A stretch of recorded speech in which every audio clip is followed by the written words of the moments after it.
there needs to be more more exposure of what the Zionist factions are doing, particularly in this country, and how AIPAC has everything under control.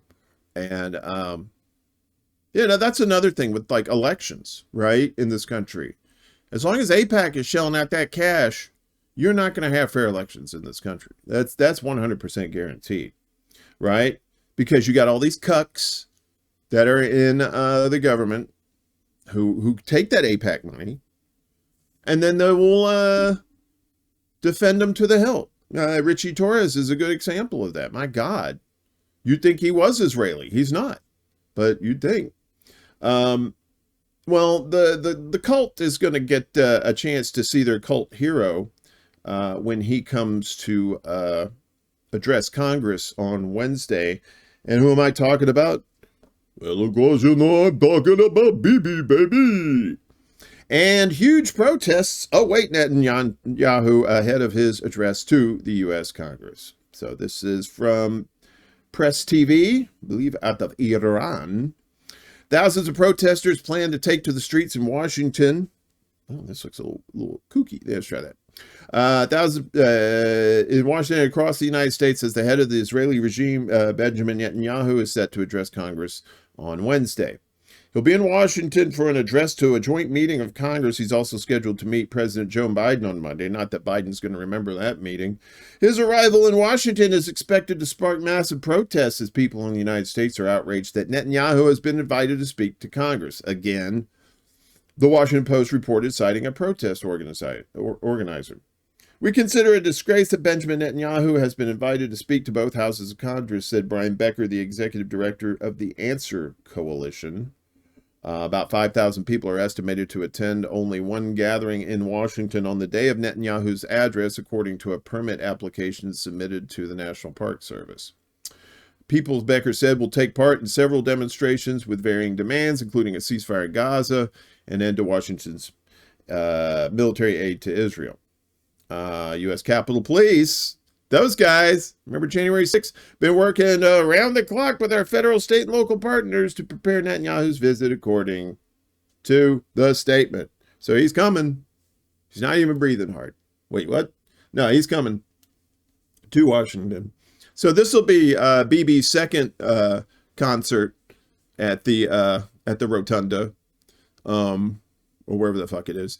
And I think Zelensky, I don't know if he addressed them twice or not, but those kind of things are not going to bode well for people who cannot stand genocide. And you're obviously not only supporting it, you're funding it. Well, of course you're going to get people coming out. But House Speaker Mike Johnson, he is saying, no, Belvedere, we are not having any of that bullshit. Again, Dave DeCamp, antiwar.com. Speaker Johnson, supporting Israel is one of America's founding principles. Even though it wasn't Israel when America was founded. But I guess that's kind of not the point. Johnson also threatened to arrest Democrats who protest Netanyahu's address to Congress if they get out of hand. And I find this funny. It's like, well, who's going to protest? The only ones who are going to protest are the ones that aren't funded by AIPAC. And even then, they're probably like, I better shut the fuck up. House Speaker Mike Johnson described U.S. support for Israel as one of America's founding principles during a speech in an event hosted by the Republican Jewish Committee on July 18th. It is an important principle. I don't know how he sounds. I'm just making his voice up. It's an important principle that America and Israel stand together resolutely. That is part of who we are as a country. It's one of our founding principles. I believe that we maintain peace through strength, and I think that the relationship with Israel is essential to who we are as Americans. Since the modern state of Israel was created in 1948, it's unclear what Johnson meant when he said the U.S.-Israel relationship is a founding principle. Maybe the founding fathers had a time machine and traveled to the future in 1948 and said, you know what? We like those guys. Let's go back.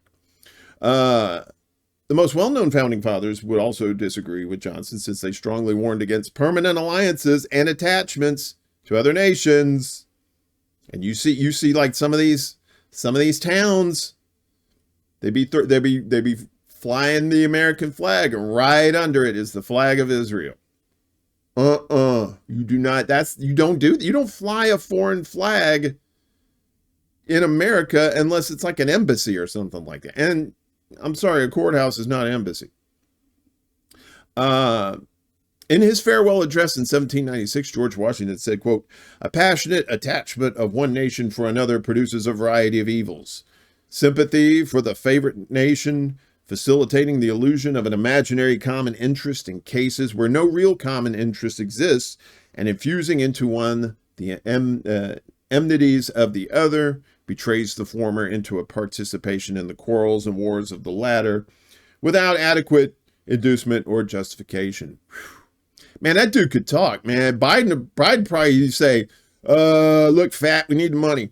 Johnson also threatened Democratic lawmakers with possible arrest if they protest Israeli Prime Minister Netanyahu's address to Congress, which is scheduled for this Thursday. There's a number of Democrats in the House who have said they're going to boycott the event, and then some others are going to protest. He said, "We're going to have extra sergeants at arms on the floor, and if anybody gets out of hand, the Speaker of the House will bang the gavel. We're going to arrest people we have to. We're going to get the message out." The guy looks like a failed game show host from the 1980s.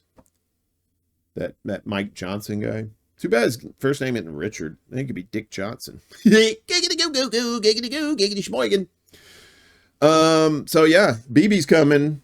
You better be good. For goodness sake, whoa, somebody's coming.